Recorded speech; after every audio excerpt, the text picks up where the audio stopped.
అయితే మీ మాటలోనే హైడ్రా వచ్చింది కదా సార్, హైడ్రా అనేది ఓన్లీ నాగార్జున కోసమే తీసుకువచ్చి ఆయన ఎన్ కన్వెన్షన్ కూల్చడానికి తీసుకొచ్చారు. ఏదో రోడ్డు మీద అడ్డం లేకపోయినా కొన్ని కూల్చేసి దాన్ని అక్కడితో భూస్థాపితం చేస్తారు హైడ్రా అనేది అంటున్నారు. అది ఎంతవరకు నిజం అనుకోవచ్చు సార్?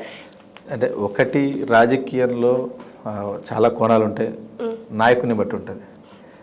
యథా రజా తదా ప్రజ అన్నట్టుగా ఈరోజు వాళ్ళ నాయకులు ఏదైనా చేస్తుండొచ్చు, కానీ ఆయనకి ఎక్కువ శాతము రేవంత్ రెడ్డి గారికి గతంలో ఆయన రియల్ ఎస్టేట్ దంతా దీని మీద ఉండేది. పైసలు రావాలంటే ఒకరిని భయపెట్టియాలి, సెన్సేషన్ కావాలంటే ఏదన్నా పెద్దది ఏదన్నా చేయాలి. సెన్సేషన్ ఇప్పుడు పెద్దది చేయాలంటే గతంలో వాళ్ళకి ఏదో ఆర్డర్ ఉందన్నమాట, వాళ్ళు చెప్పారు, కానీ ఆదివారం రోజు వస్తారు, ఎప్పుడైనా శనివారం ఆదివారం సెలెక్ట్ చేసుకుంటారు, కోర్టుకు వెళ్లకుండా సెలెక్ట్ చేసుకున్నారు, మొత్తంగా కూలగొట్టారు. సరే కూలగొట్టి ఏం సాధించారు? మరి అక్కడి నుంచి ఏమైనా నాలా తీసిరా? నీళ్ళు పోవడానికి ఏమైనా నాలా తీసిరా? తీయలే. నిన్ననే ప్రెస్ మీట్లో మా సహచర మాజీ ఎమ్మెల్యే బాలకృష్ణ గారు అన్నారు, ఆనంద కన్వెన్షన్ ఇంకేదో ఉందంట, ఇంకా ఎంతోమంది వాళ్ళ తమ్ములకు సంబంధించి, రేవంత్ రెడ్డి సొంత తమ్ములకు సంబంధించి FTL బఫర్ జోన్లో ఉన్నాయి. ఇవన్నీ చూస్తుంటే ప్రజలు ఒకవైపు మీడియా కూడా చెప్తున్నారు, దాదాపు ఏదో 400 కోట్లు డిమాండ్ చేసినారు ఆ కన్వెన్షన్ నుంచి, అది ఇవ్వకపోవడం వల్లనే ఈరోజు దాన్ని కూలగొట్టడం జరిగిందని చెప్తున్నారు.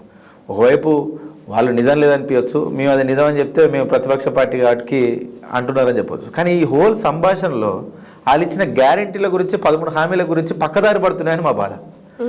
ఒకవైపు ఇవన్నీ చేస్తున్నాడు, నాగార్జునతో పాటు అట్టడుగు సమాజ వర్గాలు ఎక్కడెక్కడైతే గుడిసెలు వేసుకొని చిన్న చిన్న రేకుల షెడ్లు వేసుకొని వాళ్ళు ఒక మహబూబ్ నగర్ జిల్లా, ఇదే తెలంగాణ సంబంధించి ఎంతోమంది గుడిసెలు వేసుకొని రేకులు వేసుకొని వాళ్ళు పొట్టగుడి కోసం ఇక్కడికి వచ్చి పని చేసుకుంటున్న వాళ్ళ ఇల్లులు కూలగొట్టాడు. మేము అదే అంటున్నాం, ఒకవేళ నీకు కూలగొట్టాలని ఉంది, కేసీఆర్ కట్టించిన ఇల్లులు, కేసీఆర్ అప్పుడు మేము కట్టించిన డబుల్ బెడ్రూమ్ ఇల్లులు ఉన్నాయి, అపార్ట్మెంట్స్, వాళ్ళందరినీ అక్కడ పంపించండి. చిన్న చిన్న పిల్లలు మనం చూసినాము వార్తలలో, కనీసం పుస్తకాలు తీసుకునే దానికి కూడా మాకు అవకాశం లేదు సార్ అని బాధపడుతుంటే చాలా హృదయ విదారకంగా ఉంది ఆ సంఘటన. వాళ్ళని బలవంతంగా అయినా కానీ ఆ అపార్ట్మెంట్లకు షిఫ్ట్ చేసి దాని తర్వాత కూలగొట్టు. నీకు ఏం సెన్సేషన్ కావాలి? అక్కడ మొత్తం కూడా వరదలలో కొట్టుకపోయారు, ఇల్లులు కొట్టుకపోయినాయి. వీళ్ళు కనీసం వీళ్ళు రోజు తిరగడానికి హెలికాప్టర్లు వస్తాయి, అక్కడ కాపాడడానికి ఒక హెలికాప్టర్ పంపించలేక ఒక కుటుంబం, తల్లి తండ్రి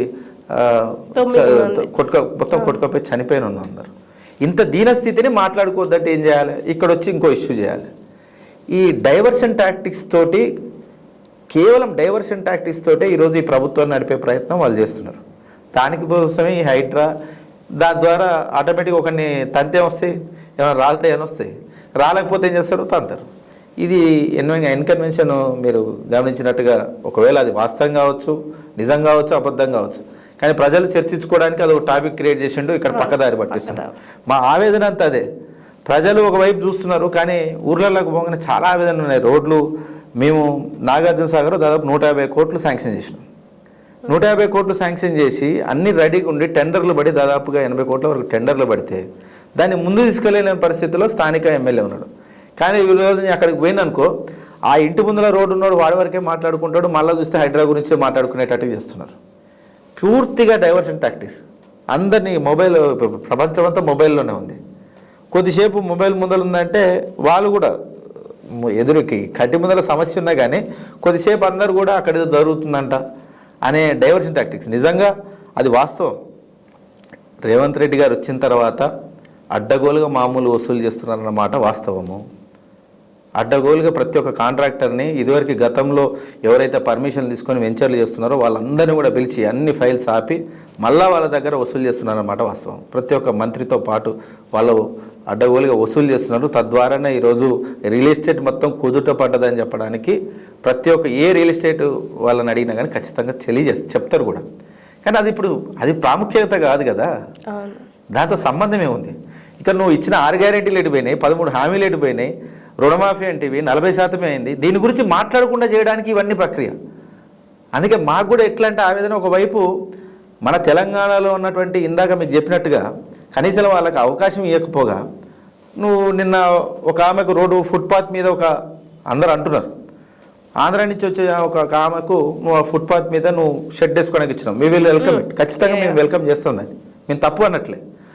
ఒక ఫుట్పాత్ మీద ఆమెకు షెడ్ వేసుకోవడానికి అవకాశం ఇచ్చిన నువ్వే తెలంగాణ వ్యాప్తంగా ఉన్నటువంటి బలహీన సమాజ వర్గాలు వాళ్ళ పుట్టగోటి కోసం ఎక్కడ ఉంటుంది, నీ ఇట్ల మధ్యలో స్థలం ఉంటుందా, ఎవడన్నా వేసుకొని ఇస్తాడా? ఏదైనా ఊరి చివరకు పోతే ఆ చెరువు పక్కన స్థలం దొరికిందేమో అక్కడ వేసుకున్నారేమో, కానీ వాళ్ళు అక్కడ వేసుకునే భవంతులు మేడలు కట్టిరా? కట్టలే కదా. పొద్దున్న లేస్తే వాళ్ళ పిల్లల్ని స్కూల్కి పంపించాలి, వీళ్ళు పోయి ఎక్కడైనా పని దొరికితే పని చేసుకొని వచ్చి వాళ్ళ పిల్లల్ని చూసుకోవాలి.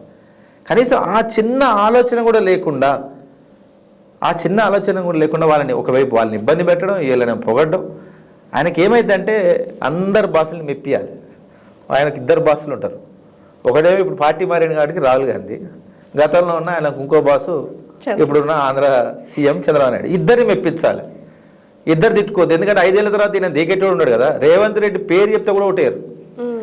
మళ్ళోసారి రేవంత్ రెడ్డి సీఎం అంటారా అంటే ఈడ్స్తానురా అని చెప్పి ప్రతి ఒక్కరు వ్యతిరేకత ఎక్కువగా వస్తుంది. వ్యతిరేకత ఎక్కువ ఉంది. ఎట్లాగో 5 సంవత్సరాల తర్వాత దిగలేదు. ఇప్పుడు ఆయన చేయాల్సింది ఏంటంటే బాసలను మెప్పాడు. లేకపోతే మొన్నటికి మొన్న కేసీఆర్ గారు ఎక్కడైతే మంచిగా బునాది తీసి పూజ చేసి ఇక్కడ తెలంగాణ తల్లి ఉండాలి మన గుర్తన్న కాడ ఆయన తీసుకొచ్చి రాష్ట్రం అంతటి ఉన్నాయిగా ఇదే రాజీవ్ గాంధీ విగ్రహాలు. కొత్తగా అక్కడ అవసరమా? గతంలో ఉన్నదాన్ని మనం ఎక్కడ ముట్టుకున్నామా? కానీ తెలంగాణ తల్లికి గౌరవం ఇచ్చేది నిలబెట్టాలిగా కనీసం. అది నిలబెట్టే పరిస్థితుల్లో లేడు. కేవలం మెప్పు కోసం తప్పితే ఈ ప్రభుత్వం ఏ విధంగా కూడా ప్రజలకు పరిపాలన అందించాలన్న ఆలోచన లేదు. కాబట్టి అన్ని విధాలుగా ప్రజలు కూడా గమనిస్తున్న సంగతి కూడా తెలియజేస్తారు. సార్, అయితే ఇప్పుడు ప్రధానంగా అయితే రైతు బంధు కానీ కౌలు రైతు పరిస్థితి చాలా దారుణంగా ఉందనే చెప్పచ్చు సార్. కౌలు రైతుల గురించి మా ప్రభుత్వం ఉన్నప్పుడు కూడా దాని మీద అంశం లేవనెత్తారు. అది వాస్తవం. కేసీఆర్ గారికి రైతుల మీద ఉన్న ప్రేమ ఏ నాయకుడికి లేదు. నిజంగా చెప్తున్నా. అప్పట్లో చంద్రబాబు నాయుడు వచ్చినప్పుడు కూడా వ్యవసాయం దండగా ఉన్నాడే. ఇప్పుడు రేవంత్ రెడ్డి ప్రభుత్వం గురించి ప్రత్యక్షంగా చూస్తున్నారు. కానీ నిజంగా ఆలోచించింది, హక్కున చేర్చుకుంది మాత్రం కేసీఆర్ గారు. భూగర్భ జలాలు పెంచడం, 24 గంటలు ఉచిత కరెంట్ ఇవ్వడం, నీటి తీరువ రద్దు చేయడం, నీళ్ళు అందిస్తే కూడా ట్యాక్స్ వసూలు చేసేది, దాన్ని కూడా రద్దు చేసింది కేసీఆర్ గారు. నిరంతరం ప్రతి ఒక్క ఎకరాకు నీళ్ళు అందించే విధంగా చూసి ప్రతి ఒక్క పంటను ఎకరాన్ని కూడా మంచిగా పండించుకొని దాన్ని మళ్ళీ మద్దతు ధర ఇచ్చి కొన్నాడు కూడా. సో రేవంత్ రెడ్డి సర్కార్ వచ్చినప్పుడు ఏం చెప్పింది? మేము అంతకంటే ఎక్కువ ఇస్తాం, బోనస్ ఇస్తాం, ఇవన్నీ మాటలు చెప్పొచ్చింది.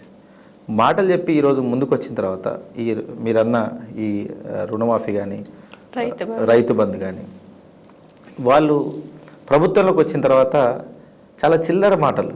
అంటే ఇవన్నీ ఎట్లాంటివంటే చిన్నప్పుడు మనం తూచటం, ప్రతి తూచట ఒకటి నాన్న అంత ఒట్టిగా ఉన్నా, అది చిన్నప్పుడు చూడడానికి స్కూల్లో బాగుంటుందేమో, స్కూల్లో కాలేజీలో అంతవరకు నడుస్తుంది. నువ్వు ఒక ముఖ్యమంత్రి హోదాలో ఉండి నాకు ఏం తెలవలే, ఒట్టినే చెప్పినా, నేను చెప్పినా కరెక్టే కానీ ఇక్కడికి వచ్చి చూసేవరకు లంగడి బిందెలు దొరకలేదు నాకు. అరే ఎక్కడుంటే అట్లా నువ్వు అన్నట్టుగా లంగ బిందెలు దొరుకుతాయా? నీకు అవగాహన ఉండాలి.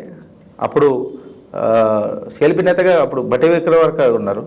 ఆయన కూడా మాకు అసెంబ్లీలో చూస్తున్నారు, బయట చూసినారు, ఎంత ఖజానా ఉంది, ఏ విధంగా సెగ్రిగేట్ చేస్తే అన్ని రంగాల వాళ్ళని ఆదుకోవచ్చని ఆయన కూడా చూసినారు. ప్రతి ఒక్కరు కూడా ఎంత ఖజానా ఉంది తెలిసి కూడా మీరు అబద్ధపు ప్రచారం చేసి మీరు గెలిచిన సంగతి కనీసం కేసీఆర్ గారు ఇచ్చిందన్న ఇవ్వండి. ఈరోజు విదేశీ విద్యకి వెళ్ళిన వాళ్ళు కావచ్చు, వాళ్ళు మేము గతంలో 10 లక్షలు ఇచ్చి ఇప్పుడు మళ్ళీ మిగతా పైసల కోసం చూస్తే ఎవ్వరికి ఇవ్వట్లేదు. రైతు బంధు రావట్లేదు, రుణమాఫీ పేరైతే మోసం. నువ్వు అన్న బోనస్ అనేది మరీ దారుణం. అసలు ఊర్లో ఏ రైతు దగ్గరికి వెళ్ళండి, ముఖ్యంగా మన నల్గొండ జిల్లా రైతుల దగ్గరకు వస్తే నవ్వుతారు. ఎవడన్నా సన్న బియ్యానికి బోనస్ ఇస్తాం, దొడ్డు బియ్యంకి అంటే, ఎందుకంటే వాళ్ళు వెయ్యగలిగేదే దొడ్డు బియ్యం. Hi, this is Swathi. Like చేయండి, షేర్ చేయండి, కమెంట్ చేయండి అండ్ సబ్స్క్రైబ్ చేయండి GRTV. Hi, this is Monica. Please like, share and subscribe GRTV.